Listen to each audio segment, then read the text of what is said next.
Doctor Naresh Trehan, chairman Medanta hospital के भी हमारे साथ लाइव जुड़ चुके हैं। डॉक्टर त्रेहान, आपका बहुत बहुत स्वागत है। Doctor DS Rana, chairman Gangaram hospital के भी मेरे साथ बने हुए हैं। डॉक्टर नरेश त्रेहान, सबसे पहले मैं आपके पास आ रही हूँ।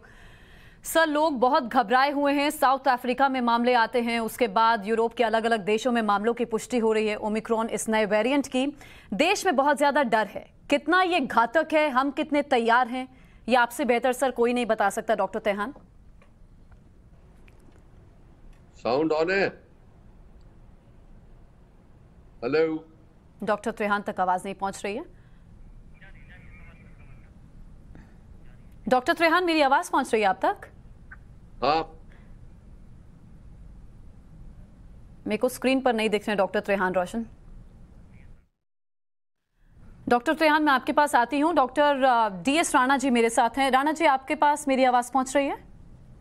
पहुंच रही है। सर, थोड़ा सा आप एजुकेट कीजिए हमारे दर्शकों को इस ओमिक्रॉन नए वेरिएंट के बारे में। देखो, हम कई दिनों से टास्क फोर्स वाले भी और हम कई दिनों से बोल रहे हैं कि जब भी कोई थर्ड वेव आने की संभावना होगी, बड़ी संभावना होगी, तो कोई नया वेरिएंट आएगा। वैसे जो आम वेरिएंट से, जैसे हमारा डेल्टा वेरिएंट था, उससे जो संभावना थी थर्ड वेव की, वो तो ऑलमोस्ट टलती हुई नजर आती है। और ये बुरी खबर है जो 10 दिन से है, इसलिए हमें सतर्क रहना होगा, हमें सावधान रहना होगा। और इस वक्त जरूरी है कि लोग, आप देख रहे होंगे कि बहुत से लोग जो हैं वो सेकंड डोज नहीं लगवा रहे हैं।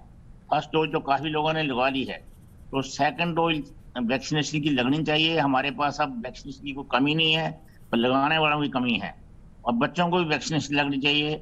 और मेरे ख्याल में, और डॉक्टर त्रेहान भी, हम दोनों ये सोचते हैं कि अब समय आ गया है कि हेल्थ वर्कर और फ्रंट लाइन वर्कर को बूस्टर डोज लगनी चाहिए। हमें सतर्क रहना है, घबराना नहीं है। हम तैयार हैं, सारा देश तैयार है उसके लिए। पर कोई पता नहीं लगता है कि जब भी महामारी आती है उसकी मैग्नीट्यूड के बारे में तो कोई गैस लगाना मुश्किल होता है। पर एटलीस्ट हम पहले से बेटर हैं, तैयार हैं, सारा देश तैयार है। पर हम ये थोड़ी चाहते हैं कि हम कोरोना वायरस आए तब लड़ाई करेंगे। हम तो उसको रोकथाम करनी है, और रोकथाम के लिए यही जरूरी है कि अपना अप्रोप्रिएट बिहेवियर कंटिन्यू रखें ईमानदारी से। जी बिल्कुल बिल्कुल। अगर इन बीमारियों से हम बचना चाहते हैं तो हमारे द्वारा बरती गई जो सावधानी है वही हमें बचा सकती है। प्रधानमंत्री ने भी कल काफी लंबी बैठक की थी, जिसमें प्रधानमंत्री ने कहा था हमें निगरानी बढ़ानी होगी, सख्ती बढ़ानी होगी, हमें सतर्कता के साथ आगे बढ़ना होगा। डॉक्टर नरेश त्रेहान, आपका बहुत बहुत स्वागत है। सर, मेरी आवाज अगर आप तक पहुंच रही है तो इस नए वेरिएंट के बारे में जरा लोगों को बताइए, आप उन्हें समझाइए कि किन चीजों का हमें ध्यान रखना है और ये कितना घातक है। तो जो ये आज के दिन वार्निंग आई है WHO से, इसके ऊपर हमें बहुत ध्यान से विचार करना चाहिए, इसलिए कि ये वायरस जो पहले पाया गया, ये बिगिनिंग ऑफ नवंबर में पाया गया बोत्सवाना में और फिर साउथ अफ्रीका में। और उस टाइम इसके ऊपर म्यूटेशन जो मिली थी, वो 30 म्यूटेशंस एक ही वायरस पे मिले और एक ही स्पाइक प्रोटीन पे इतनी सारी म्यूटेशन मिले। तो उसके ऊपर उन्होंने उसको ऐलान किया कि ये वेरिएंट ऑफ इंटरेस्ट है। पर वो जो लास्ट 2 हफ्ते में वो जिस स्पीड से वो फैला है इन कंट्रीज में, और उनमें से ही नहीं जो वहां से लोग बाहर गए, जैसे जर्मनी गए, यूके गए, इजराइल गए, वो भी अपने साथ इस वायरस को, वेरिएंट को लेते गए और वहां पे लोगों को इन्फेक्शन हुआ है। तो इसीलिए उसको WHO ने कल इसको खिताब चेंज कर दिया, ओमिक्रॉन बना दिया, जिसमें उन्होंने बोला कि it's a variant of concern, not only interest. ये सबसे पहला ऐसा हुआ ऐलान कि 2 हफ्ते में ही इसको वेरिएंट ऑफ कंसर्न बता दिया गया है। तो इसका मतलब इसका पोटेंशियल फैलने का काफी ज्यादा है। डेटा पूरा नहीं है, हमें ये ध्यान रखना है कि अभी पक्का पता नहीं है कि इसका कितना विरुलेंस है, कितना ये तकलीफ पहुंचाएगा पब्लिक को, कितना जल्दी फैलेगा। पर इससे वार्निंग बहुत जबरदस्त मिल गई है हमको कि ये जो हम सोच रहे थे कि ऐसे लाइफ नॉर्मल आ रही थी कि लोगों ने शादियां अटेंड करनी, बड़े बड़े इवेंट्स अटेंड करने शुरू कर दिए और लोगों ने मास्किंग भी बंद कर दी थी, उसके लिए ये चेतावनी मिली है कि आप अभी, ये पूरा नहीं हुआ है खतरा अभी भी है। और हमें आने वाले 4-6 हफ्तों में इमीडिएटली अपने जो 3 गुर हैं कोविड रिस्पॉन्सिबल बिहेवियर के, जैसे मास्किंग और डिस्टेंसिंग और हाइजीन वगैरह, ये हमें बिल्कुल अभी फिर अपनाने हैं और इसको अभी भूलना नहीं है। दूसरी बात, जो वैक्सीन के ऊपर डॉक्टर राणा भी बात कर रहे थे कि जल्दी से जल्दी भाग के अपनी वैक्सीन लगवाओ, और पहला डोज जिसका नहीं लगा वो तो इमीडिएटली लगाओ, दूसरा डोज जिनका नंबर आ रहा है उनको उसी टाइम लगवाना चाहिए, क्योंकि ये तो पक्का पता लग गया कि जिनको वैक्सीन लगी है उनको बहुत बड़ी प्रोटेक्शन मिल रही है, उनमें हॉस्पिटलाइजेशन ऑलमोस्ट जीरो है, डेथ रेट ऑलमोस्ट जीरो है। पर जिन्होंने नहीं लगवाई उनमें अभी भी हॉस्पिटलाइजेशन और डेथ हो रही है। इसीलिए आज के दिन जिन लोगों ने, जो हमारे देशवासी हैं जिन्होंने ये हेजिटेंसी दिखाई है और अपनी वैक्सीन नहीं लगाई, वो तो इस नए वेरिएंट के खतरे से इमीडिएटली बचने के लिए अपनी वैक्सीन लगवाएं। ये सभी हम इकट्ठे यही कह रहे हैं, और सेकंड डोज खत्म कराएं। और जैसे हम ये भी सोच रहे हैं कि जो फ्रंटलाइन वर्कर्स हैं जिन्होंने जंग लड़ना है, जैसे हम आर्मी है आज के दिन, बिल्कुल, तो उनके भी प्रोटेक्शन के लिए अगर जो बूस्टर डोज की जरूरत है तो हमें जल्द से जल्द उस पर निर्णय लेना चाहिए। साइंटिफिक कमेटी में चर्चा चल रही है उस निर्णय पे कि कब लेना है और कौन सी वैक्सीन लेनी है, मिक्स एंड मैच करनी है, वो सब बातें जल्दी से जल्दी क्लियर हो जाएं तो हमारी जो वर्कफोर्स है जो लड़ेगी वो फिर भी हिफाजत उनकी हो जाएगी, और जो एल्डरली और मोस्ट वल्नरेबल हैं उनको भी उसके बाद राहत मिले। तो ये बातें बहुत सबको स्पष्ट हो जानी चाहिए कि हमारे इसका कंसर्न जो आया है ये रियल है। इसको ऐसे भी कहना कि ये कोई बेकार है, नहीं, ये सीरियस मामला है, इसको सीरियसली ले हम सारे। जी डॉक्टर त्रेहान, जिन लोगों को दोनों डोज लग चुकी हैं, आप बता रहे हैं कि उनके लिए बहुत ज्यादा चिंता की बात नहीं है, लेकिन अनफॉर्चुनेट ये है कि सर अभी भी 16 करोड़ लोग ऐसे हैं देश के जिन्होंने अभी तक एक भी डोज नहीं ली है। उनको आपने एजुकेट किया कि जल्द से जल्द अपना वैक्सीनेशन करवा लीजिए। सर, जिनको कोरोना हुआ है उनके लिए ये कितना खतरनाक है?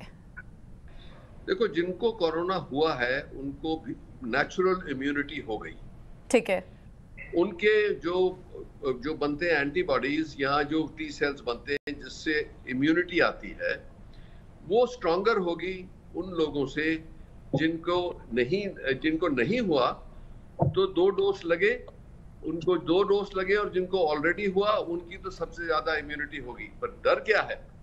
डर ये है कि जो ये नया वेरिएंट निकला है, ये जो हमारी एंटीबॉडीज आज जो हैं वो उसको कंट्रोल कर सकेंगी कि नहीं कर सकेंगी, क्योंकि अगर जो ऐसा वेरिएंट है जो इम्यूनिटी एस्केप के केपेबल है, कि जो इम्यूनिटी आपको है उससे एस्केप करके आपको इन्फेक्ट करे, वो खतरा भी है। पर हमें ये जरूर पूरा अभी तक लग रहा है कि जिनको डोसेज 2 लगे हैं या 2 डोज लगे और उनको हो गई है, उनकी प्रोटेक्शन अभी भी है, चाहे नया वेरिएंट भी आएगा पर कई हद तक उनको हेल्प मिलेगी। ठीक है, तो इसीलिए इसमें कोई 2 शक की बात ही नहीं है। वैक्सीन तो लगवानी चाहिए सबको, हम सब ने लगवाई है। इतने करोड़ों लोगों को 100 से ऊपर करोड़ हो गए, 16 करोड़ लोगों को लग चुकी है। जब उनमें हमें कोई बैड मतलब एक्सपीरियंस नहीं हुआ है, जिनको कोई कॉम्प्लिकेशन नहीं हुई है कोई सीवियर, तो अब तो विश्वास होना चाहिए। पहले तो शुरू में चलो ये हो सकता था कि ये खतरा ना हो, हमें कुछ हो ना जाए। जब हम इतनी पॉपुलेशन ने ले लिया, आपके दोस्तों ने या रिश्तेदारों ने, यकीनन किसी ने लिया होगा, अगर जो वो ठीक है उनको कोई रिएक्शन नहीं हुआ तो फिर आपको क्यों हेजिटेंसी है? ये हमारा जो माध्यम आप लोग यूज कर रहे हो, टीवी वालों को भी मैं धन्यवाद दूंगा, क्योंकि आप इसको सेंटर स्टेज पे रखें। जितने भी एक्सपर्ट से हम अपील कर सकते हैं हमें करनी चाहिए, और हम मिलके इसको जितना भी प्रचार कर सकते हैं, लोगों को कन्विंस कर सकते हैं कि वैक्सीनेशन अच्छी चीज है, उनके लिए प्रोटेक्शन है, वो हम करेंगे। ठीक है डॉक्टर त्रेहान, मैं आपके पास वापस आ रही हूँ। लगातार डॉक्टर राणा हमें चेतावनी मिल रही है, हमें लगातार चेताया जा रहा है, WHO की तरफ से हो या आप जैसे सीनियर हेल्थ वर्कर्स हो, लगातार लोगों को जागरूक कर रहे हैं। और ये भी जानकारी है डॉक्टर राणा कि ये जो नया वेरिएंट है इसकी जो फैलने की गति है वो बहुत ज्यादा तेज है, तो ऐसे में खतरा और ना बढ़े, हमें अपनी तैयारी दुरुस्त करनी है, ये बहुत ज्यादा जरूरी है। तो ऐसे में हम कितने तैयार हैं, हमारा हेल्थ सिस्टम कितना तैयार है, हमारा मेडिकल इंफ्रास्ट्रक्चर पर हमें ध्यान देना बहुत जरूरी है, क्योंकि लास्ट टाइम जो तस्वीर थी सर, वो बहुत दुखद तस्वीर आई थी देश से सामने। मुझे उम्मीद है कि जैसी दुख तस्वीर पिछली बारी थी वैसे नहीं होगी, हम उससे तो ज्यादा ही तैयार है अब। और जैसे मैंने पहले भी बताया कि कोई भी महामारी भी हो, कोई भी जो ऐसी प्रकोप होता है, उसकी मैग्नीट्यूड का पता नहीं लग सकता कितनी मैग्नीट्यूड होगी। अभी तक इसके वायरस की प्रोटेक्शन का पता नहीं है। जैसे डॉक्टर त्रिहान ने बताया कि प्रोटेक्शन का पता ना कितनी वैक्सीन प्रोटेक्ट कर रही है, पर ये मैं बार बार बताना चाहता हूँ, और जैसे डॉक्टर साहब ने बताया कि जो वैक्सीनेटेड लोग हैं वो किसी भी वेरिएंट से नॉन वैक्सीनेटेड से बेटर प्रोटेक्टेड होंगे, इसमें तो कोई शक है ही नहीं।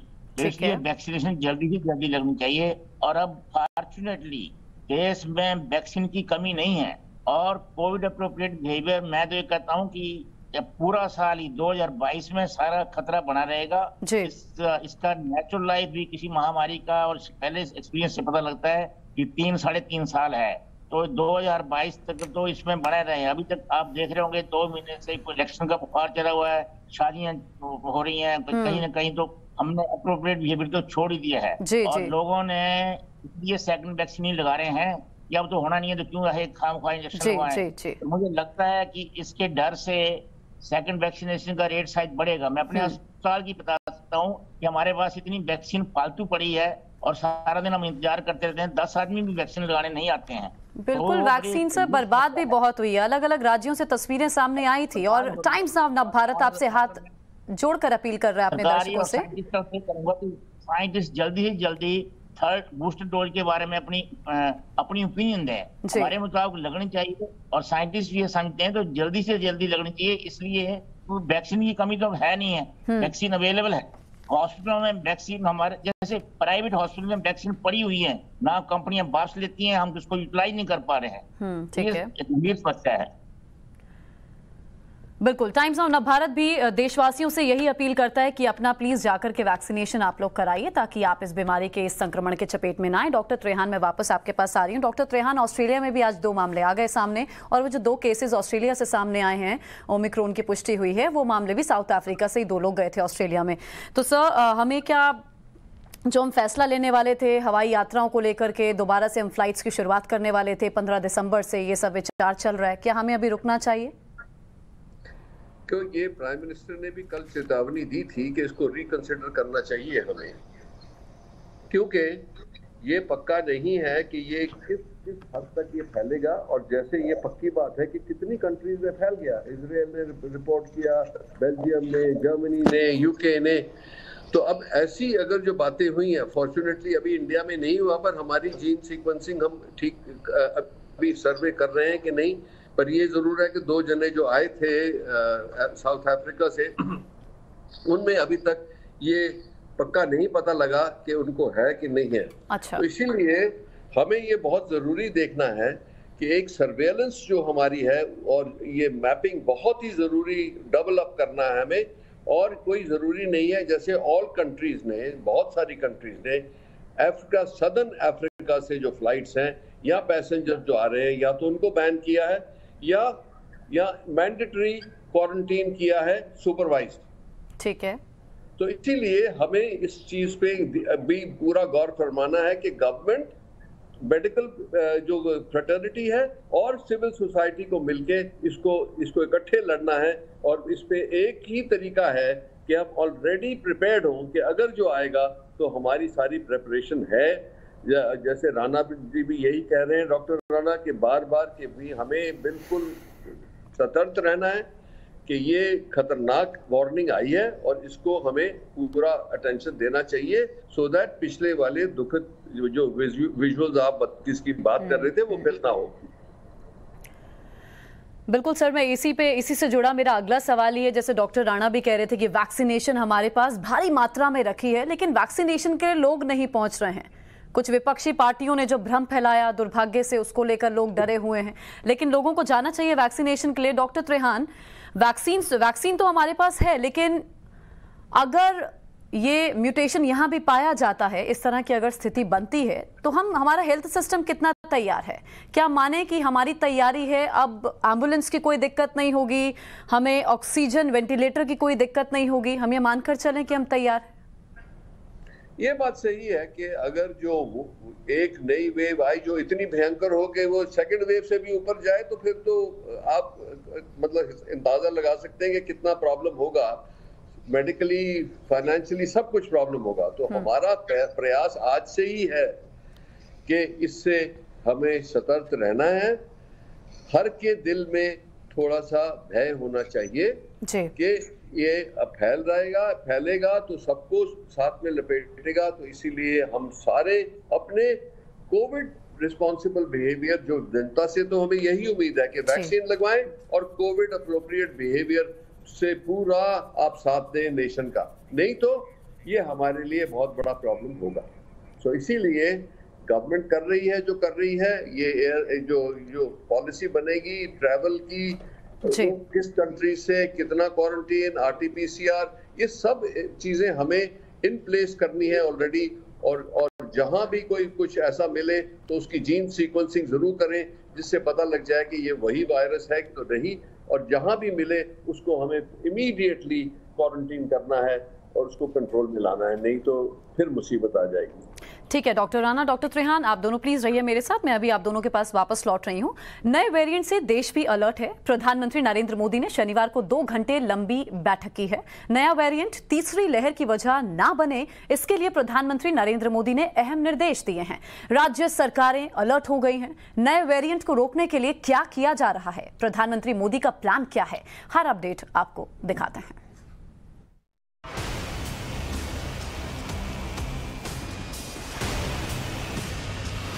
कोरोना के नए वेरिएंट से भारत फुल अलर्ट पर है। प्रधानमंत्री नरेंद्र मोदी तुरंत एक्टिव हो गए। 2 घंटे तक अपनी टीम के साथ मंथन किया। कोरोना संक्रमण के ग्लोबल ट्रेंड्स की रिपोर्ट ली, क्योंकि नए वेरिएंट ओमिक्रॉन से भले ही भारत अभी बचा है, लेकिन खतरा तो बढ़ गया है। ये बात प्रधानमंत्री नरेंद्र मोदी अच्छे से समझते हैं। इसलिए नए वेरिएंट के खतरे के बीच उन्होंने 6 बड़ी बातें की। पहली बात, वैक्सीन के सेकेंड डोज की कवरेज बढ़ाने की जरूरत है। दूसरी बात, भारत आने वाले यात्रियों की मॉनिटरिंग करना जरूरी है। तीसरी बात, नए खतरे में लोगों को कहीं ज्यादा सावधान रहना होगा।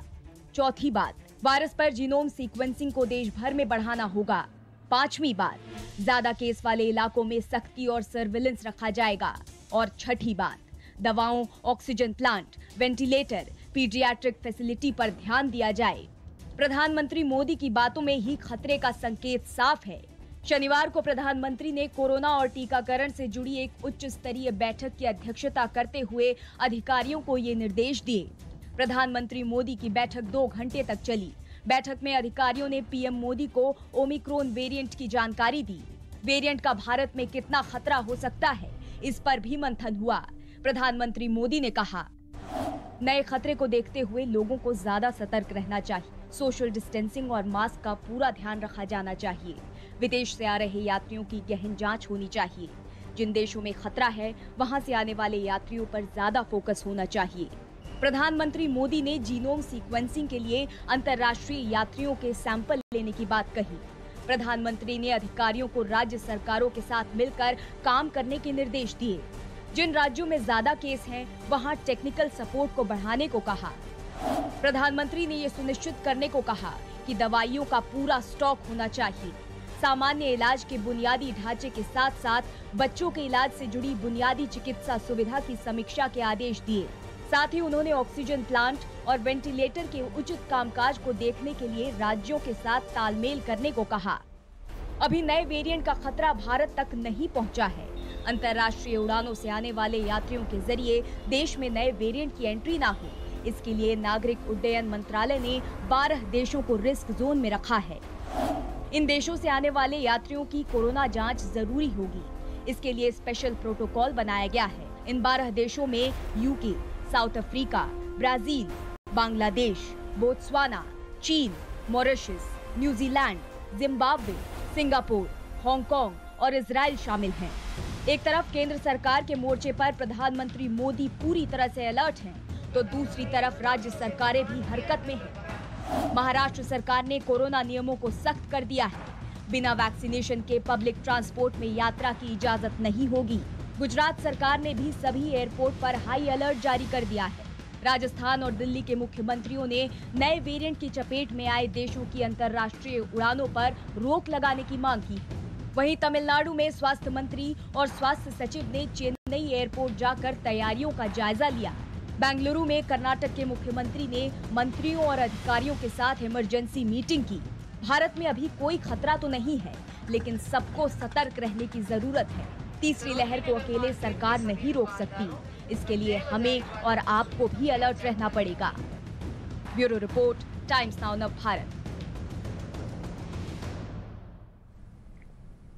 तो ये मोदी सरकार का प्लान है ताकि हालात खराब ना हो, उससे पहले हम अपनी पूरी तैयारी रखें। कल करीब 2 घंटे प्रधानमंत्री ने बैठक ली है। मेरे साथ दोनों मेरे खास मेहमान जुड़े हुए हैं। डॉक्टर राणा है, डॉक्टर त्रेहान इस समय मेरे साथ हैं। डॉक्टर राणा, मैं आपके पास आ रही हूँ। आप अभी क्या कह रहे थे? आप अभी कह रहे थे कि हम देख रहे हैं लोगों को लगातार पार्टीज में, शादी में लगातार जा रहे हैं, मार्केट्स में जा रहे हैं, मास्क उनके चेहरे पर नजर नहीं आ रहा, कोविड अप्रोप्रिएट बिहेवियर का वो पालन नहीं कर रहे हैं। ऐसे में लोगों को ध्यान देने की बहुत ज्यादा जरूरत है। बिल्कुल ठीक सर आपने कहा। बच्चों को लेकर आप मुझे बताइए, बच्चों को लेकर माता पिता को क्या सावधानी बरतनी है, क्योंकि बच्चे जल्दी इन्फेक्शियस होते हैं, जल्दी चपेट में आते हैं। बच्चे जल्दी चपेट में नहीं आते हैं, पर बच्चे वैक्सीनेटेड नहीं है, अनफॉर्चुनेटली वो प्रोटेक्टेड नहीं और उनकी प्रोटेक्शन नहीं है। हालांकि जब बच्चे इन्फेक्टेड होते हैं तो मोस्टली उनमें ऐसी बीमारी वो मोस्टली ठीक हो जाते हैं, उनकी इम्यूनिटी पावरफुल होती है। पर जरूरी है कि अब बच्चों के लिए जो वैक्सीन घोषित भी कर दी गई है उसका भी अभी स्टार्ट नहीं कर रहे हैं, उसका भी डिसीजन पेंडिंग है। उस डिसीजन को जल्दी से जल्दी लिया जाए ताकि बच्चों को जल्दी ही जल्दी वैक्सीनेट किया जाए। उसके एक तो इस वेव से बचना है, दूसरा ये भी है कि लगभग 2 साल हो गए और स्कूल बंद हैं, और इस तरह कहे स्कूल बंद नहीं रख सकते हैं। कई कंट्री तो जर्मनी जैसे देश हैं वो तो बिल्कुल स्कूल बंद करना ही नहीं चाहते हैं, उन्होंने बंद नहीं किए स्कूल अपने एक्सेप्ट थोड़े पीरियड के लिए। तो हमारे लिए ये बहुत जरूरी है। डॉक्टर त्रेहान कई दिनों से बार बार कहते हैं कि बच्चों को वैक्सीनेट करो, चाहे बाहर से वैक्सीन मंगवाओ, चाहे जो हमारी अपनी हिंदुस्तान की वैक्सीन बनी है उनको लगाइए। बच्चों को जरूर प्रोटेक्ट करना चाहिए हमें, और जब तक वो प्रोटेक्टेड नहीं होते हैं तब तक स्कूल जो है वो तो सावधानी से खोलेंगे। नहीं तो जैसे अब ये मान लो ये वेरिएंट कहीं से कहीं एंटर हो है तो बच्चे तो they will become super spreader. ठीक है डॉक्टर त्रेहान, एक्चुअली मैं एक रिपोर्ट में पढ़ रही थी कि ये जो ओमिक्रॉन वेरिएंट है ये बच्चों के लिए बहुत ज़्यादा घातक है, इसलिए मैंने डॉक्टर राणा से ये सवाल पूछा था।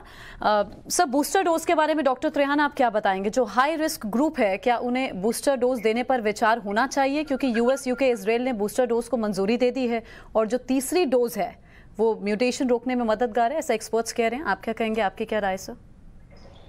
नहीं, जरूरी है मेरा ख्याल, क्योंकि हमने देखा है कि ये जिनको 6 महीने से ऊपर हो गए सेकंड डोज के बाद, तो उनकी जो एंटीबॉडी, जो हम एक ही मेजर कर रहे हैं आजकल के एंटीबॉडी इम्यूनिटी जो है वो कम होती जा रही है, और कईयों की तो बहुत ही मतलब लो ही हो गई, 4-5 के ना के करीब हो गई। तो उनके लिए हमें प्रोटेक्शन देना जरूरी है जी। हमने देखा है बीच में हमारे डॉक्टर्स में भी कभी कभी कोई केसेस हो रहे हैं, पर क्योंकि उनकी 2 वैक्सीनेशन हुई और उनको बीच में प्रोटेक्शन था तो उनको बहुत माइल्ड हुआ। पर अभी जैसे प्रोटेक्शन कम होगी, ये टाइम आ रहा है, तो वो भी हो सकता है कि वो शिकार हो जाए सेकेंड वेव के। तो इसीलिए थर्ड वेव में हमें बहुत ही जैसे प्राइम मिनिस्टर ने बोला, हम सब बोल रहे हैं कि सतर्क होना ऑलरेडी जरूरी है। और बच्चों के लिए जो आपने बोला, वो बच्चों की तो फिक्र हर एक पेरेंट को है, क्योंकि बच्चों के की तरफ से हम 2 तरफ से चिंतित हैं। एक तो बच्चे को कुछ हो गया तो आपको पता है कि हमारी क्या फीलिंग होती है हमारे बच्चों की तरफ।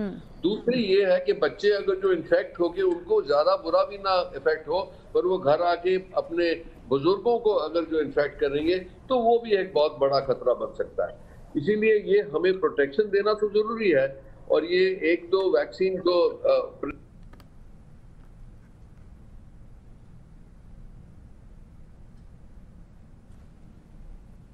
डॉक्टर त्रेहान के पास हम वापस दोबारा से जाएंगे, दोबारा उनसे बात करने की कोशिश करेंगे। नेटवर्क में कुछ इशू है। डॉक्टर राणा जी, अगर आपको मेरी आवाज़, पहले 2 वेव्स देखे उसमें लोगों को ज़्यादा सिम्टम रहे, सिर बहुत तेज़ दर्द होता था, सांस लेने में दिक्कत होती थी, तेज़ चला जाता था, स्मेल नहीं आती थी, इसके सिम्टम्स कैसे हैं सर? देखो, तो पता नहीं है, 12-15 दिन ये ओल्ड वायरस की हिस्ट्री है, ठीक है, पर मैं मान के चलो कि वायरल डिजीज जो आते हैं उनके सिम्टम ऑलमोस्ट मोर और लेस वही होते हैं।